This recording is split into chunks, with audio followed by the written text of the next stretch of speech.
સાહેબ, તમારા જમાઈને જે અટક કર્યો છે તેને પણ નહીં મારે અને તમારા પતિ હાજર થઈ જશે તેને પણ નહીં મારે અને તેના માટે આપવા પડશે 10,000 રૂપિયા।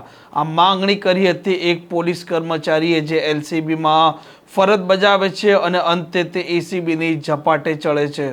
વૈષ્ણવજન તો તેને કહીએ જે પીડ પરાઈ જાનાને રે।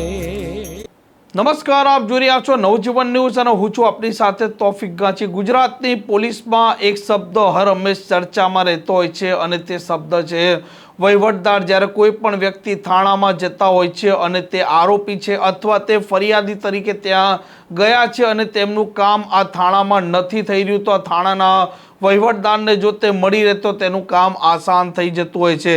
આ થાણા અમલદારોના પણ વહીવટ હોય છે, ડીવાયએસપીના પણ વહીવટદાર હોય છે અને આઈપીએસ અધિકારીઓના પણ વહીવટદાર હોય છે અને વહીવટદાર દરેક પ્રકારના વહીવટ કરવામાં માહિર પણ હોય છે અને ગુને પણ ધરાવતા હોય છે। પરંતુ જ્યારે મામલો એસીબી સુધી પહોંચી જતો હોય છે તે સમયે કેટલીક વાર આ વહીવટદાર કહો કે ગુજરાત પોલીસમાં ફરજ બજાવનારા પોલીસ કર્મચારીઓ કે અધિકારીઓ આ એસીબીની ઝપટે ચડી જતા હોય છે। આવા ભૂતકાળમાં અનેક પ્રકારના દાખલા છે।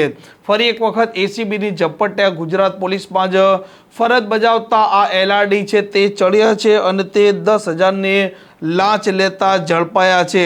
જે પ્રકારે એસીબીમાં આ ફરિયાદીએ કરી હતી તે મુજબ કામરેજ પોલીસ સ્ટેશનમાં પ્રોહિબિશનનો ગુનો દાખલ થયો હતો અને આ ફરિયાદીના જે જમાઈ છે તેની અટક પણ થઈ હતી અને આ પોલીસ કર્મચારીએ આ ફરિયાદીના પાસે 10,000 રૂપિયા માંગ્યા હતા અને કહ્યું હતું કે જો રકમ તમે આપી દેશો તો તમારા જમાઈની જે અટક થઈ છે તેને માર પણ નહીં મારવામાં આવે અને તમારા જે પતિ છે જે આ કેસમાં આરોપી છે તેમની અટક થશે અને તેમને પણ માર મારવામાં નહીં આવે। પરંતુ આ ફરિયાદી છે તેમને પૈસા ન આપવા હોવાથી તે એસીબીનો સંપર્ક કરે છે। એસીબી આ લાંચના છટકાનું આયોજન કરે છે અને ત્યાર પછી આ પોલીસ કર્મચારી 10,000 રૂપિયાની લાંચ લેતા પણ ઝડપાય છે। આ પોલીસ કર્મચારી જે એલઆરડીમાં ફરજ બજાવે છે હસમુખ કિશનભાઈ ચુડાસમા જે પોતે સુરતની ગ્રામ્યની લોકલ ક્રાઇમ બ્રાન્ચમાં ફરજ બજાવે છે।